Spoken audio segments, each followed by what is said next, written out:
बंदी छोड़ सतगुरु रामपाल जी महाराज की जय हो। सत साहिब भगत जी। मैं रामोतार दास शाहजहाँपुर यूपी से बोल रहा हूँ। भगत जी, वैसे दास को कोई शंका तो है नहीं, जब से परमात्मा ने सत्सेवक बनाया है तब से भगत जी कोई शंका तो है नहीं, कोई डाउट है नहीं। लेकिन भगत जी,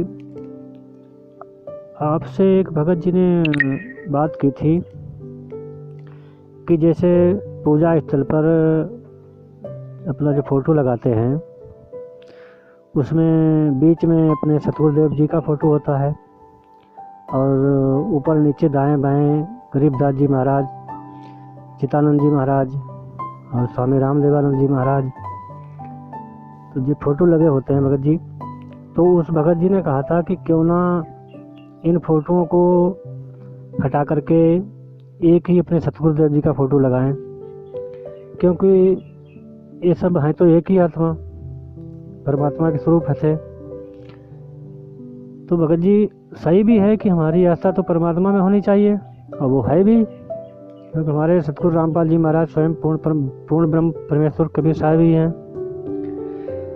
लेकिन भगत जी, शंका एक ये हो गई है दास को कि जैसे अब परमात्मा कोई का सत्संग सुनते हैं या नित्य नियम सुनते हैं या रमेडी या संध्या आरती या मंत्र, तो उसमें मंगलाचरण के पहले परमात्मा जय बुलवाते हैं कि सतगुरुदेव की जय, कबीर साहब की जय, गरीबदास जी महाराज की जय, स्वामी रामदेवानंद जी गुरु महाराज की जय।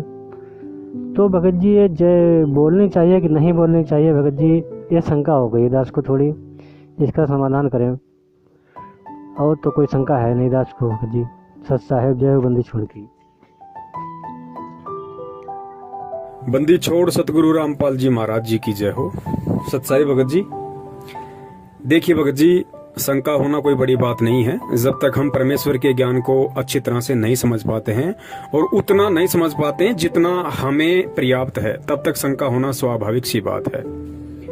आपने जो बात कही वो आप अपनी जगह बिल्कुल सही है, लेकिन भगत जी, परमात्मा का बनाया हुआ विधान है। ये आरतियां, ये जयकारे, ये सब कुछ परमेश्वर का बनाया हुआ है, सतगुरु रामपाल जी महाराज जी का। तो हम इसको चेंज करने वाले कौन होते हैं भगत जी? हम इसको चेंज नहीं कर सकते। लेकिन जो भगत उस अवस्था को, जो भक्ति की अवस्था है, जो उस अवस्था को पार कर जाएगा, फिर उसके लिए वो चीजें बाध्य नहीं होती है, क्योंकि उसको पता चल जाता है कि वास्तव में सच्चाई क्या है, हकीकत क्या है। लेकिन संविधान आने वाली आत्माओं के लिए, जो इस भक्ति मार्ग से जुड़ती रहेंगी, उनके लिए वो संविधान लागू रहना जरूरी है। तो ये जयकारे ऐसे ही लगेंगे इस भक्ति मार्ग में एंड तक। लेकिन जब जीव समझ जाएगा कि गरीबदास जी महाराज जी का जयकारा है या कबीर जी का जयकारा है, वो कौन थे, तो फिर उस आत्मा के लिए बाध्य नहीं होता है वो जयकारा लगाए या ना लगाए। जिस प्रकार पहली कक्षा में बच्चा जाता है और बच्चे को स्कूल में 12वीं तक पढ़नी पड़ती है, तो पहली कक्षा में बच्चे को पढ़ाया जाता है A for Apple, A for Apple, APPLE, Apple मानी सेव। उसको गा गा के भी पढ़ाया जाता है, फिर बच्चों से आपस में भी गवाया जाता है, एक दूसरे को खड़ा कर करके, ताकि बच्चे को समझ में आ जाए कि ए फॉर एप्पल। लेकिन जब वो बच्चा दूसरी, तीसरी या चौथी क्लास में चला जाता है और जब कहीं पे पूरा सेंटेंस लिखा आता है कि Apple is a sweet fruit, तो उस बच्चे को समझाने के लिए उस टीचर को ये बताने की जरूरत नहीं पड़ेगी, और ना ही उस बच्चे को समझने के लिए ये दोबारा से गाने की जरूरत पड़ेगी कि A for Apple, A for एक, स्वीट मानी मीठा, फ्रूट मानी फल। उसको ये गा गा के ना तो टीचर ने बोलने की आवश्यकता है और ना ही उस बच्चे को आवश्यकता पड़ेगी, क्योंकि बच्चा उस अवस्था को पार कर चुका है।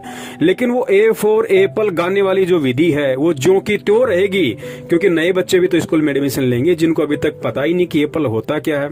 तो उनको समझाने के लिए तो ए फॉर एप्पल उस कक्षा के टीचर को गाना ही पड़ेगा। लेकिन जो बच्चे उस क्लास को पार कर गए, जो उस अवस्था को पार कर गए और समझ गए कि एप्पल का मतलब क्या है, फिर उनके लिए गाना जरूरी नहीं होता है। तो भगत जी, ये परमात्मा का बनाया हुआ विधान है। आरती वगैरह जो भी है, हमने इसमें चेंजमेंट नहीं करना। ये एज इट इज रहेंगी भगत जी, ये लिखित संविधान है परमात्मा का। लेकिन जो भगत इनसे ऊपर उठ जाएगा, जो इनको समझ जाएगा, फिर उसके लिए बाध्य नहीं है कि वो गरीबदास जी महाराज जी की जय बोले या ना बोले, वो गरीबदास जी महाराज जी का बौद्ध दिवस मनाए या ना मनाए, वो कबीर जी का प्रगट दिवस मनाए या ना मनाए, उसके लिए कोई बाध्यता नहीं है। जब उसको पता चल जाएगा कि इन सारे रूपों में जो परमात्मा देश काल परिस्थिति के अनुसार आए थे वो स्वयं सतगुरु रामपाल जी महाराज जी थे, अर्थात वो कबीर परमेश्वर है। तो जब एक साधे सब सदे और सब साधे सब जाए, माली सिंचे मूल कू फले फूले अघाए, तो हमने तो एक मूल की पूजा करनी है ना भगत जी। अब टहनियों की जय जयकारा लगाने से क्या मतलब है?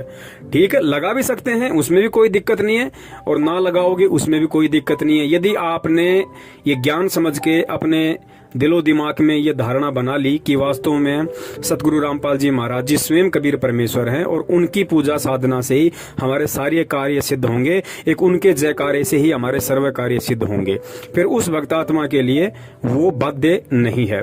जिस प्रकार संध्या आरती के अंत में आता है कि स्वामी राम देवानंद जी दाता आपकी घनी सतावे बाता, तेरा रामपाल अज्ञान किया सतलोक का वासी। तो जिन भक्तों को ये समझ में आ गया कि वहां पे सतगुरु रामपाल जी महाराज जी एक भगत के रोल में अपने गुरुदेव के लिए स्तुति कर रहे हैं, जिस भगत को ये समझ में आ गया, फिर उस भगत को वो शब्द गाने की जरूरत नहीं है। फिर वो भगत अपने गुरुदेव संत रामपाल जी महाराज जी के लिए उन शब्दों का यूज करेगा कि सतगुरु रामपाल जी दाता आपकी घनी अमोलक बाता, आपका पवन दास अज्ञान करना सतलोक का वासी। लेकिन हमने विधान चेंज नहीं किया, हमने पुस्तक चेंज नहीं किया। जो आरती में लिखा हुआ है, जो भक्ति बोध में लिखा हुआ है, हम उसको चेंज नहीं कर सकते, क्योंकि हमें अगर वो चीज समझ में आ गई कि हमने उस जगह किनका नाम लेना है और किसको अज्ञानी कह के संबोधित करना है, वो हमारे लिए है, हमने फिर वो शब्द यूज नहीं करने।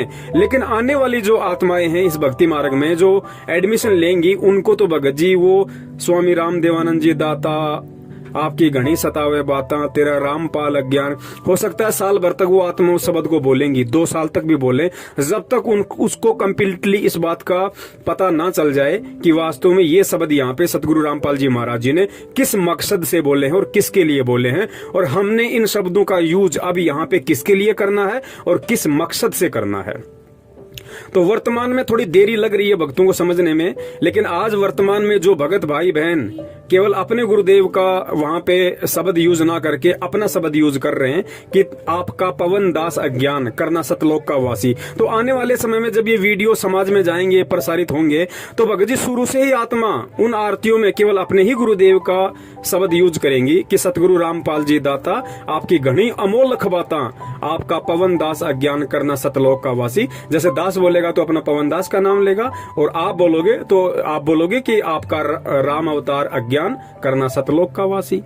लेकिन ये चेंज नहीं होगा भगत जी, ये लिखित संविधान है, ऐसा ही चलेगा। लेकिन जो आत्माएं इसको समझ जाएंगी, फिर वो आत्मा वहां पे उन शब्दों का यूज नहीं करेंगी। तो इसी प्रकार जैसे परमेश्वर आरती में सत्संग में बोलते हैं कि भाई बोलो सतगुरुदेव जी की जय, तो सबसे पहले परमात्मा सतगुरुदेव की जय बोल रहे हैं, तो सतगुरु सबसे बड़ा हुआ ना। उसके बाद कबीर जी का नंबर आता है। आप सुबह का नित्य नियम देखोगे तो उसमें क्या है, सतगुरुदेव की जय, बंदी छोड़ कबीर साहिब की जय, बंदी छोड़ गरीबदास जी महाराज की जय, स्वामी राम देवानंद जी महाराज की जय, बंदी छोड़ सतगुरु रामपाल जी महाराज की जय। तो गुरु जी का नाम तो हम तीसरे नंबर पे लेते हैं आज। क्यों? क्योंकि हमें पता नहीं कि गुरु जी हैं कौन, और जब पता चल जाएगा कि गुरु बड़े हैं गोविंद से, यानी कबीर से बड़ा है गुरु, और मन में देख विचार हरि सुमरे सो रह गए, गुरु भजे होए पार, तो भगत जी फिर हम सबसे पहले किसका नाम लेंगे?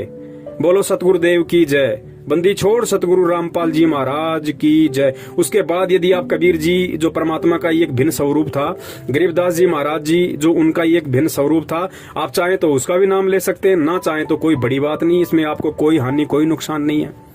तो ये अपने अपने भगत जी विवेक की बात है, सोच समझ की बात है ये, क्योंकि अब हमने उस वाणी पे चलना पड़ेगा कि एक के साधे सब सदे, सब साधे सब जाए, माली सींचे मूलकू फले फूले अघाए। तो हमने केवल अब एक पूर्ण परमेश्वर सतगुरु रामपाल जी महाराज जी पे ही आश्रित रहना है, हमने केवल उनका ही जयकारा बोलना है, हमने केवल उनकी ही फोटो को अपने मन मंदिर में, घर के आश्रम में, दिलो दिमाग में बैठा के रखना है। इसके अलावा हमारा सृष्टि में और कोई नहीं है, इष्ट रूप में, पूज्य रूप में, परमेश्वर रूप में। सत साहिब जय हो बंदी छोड़ की।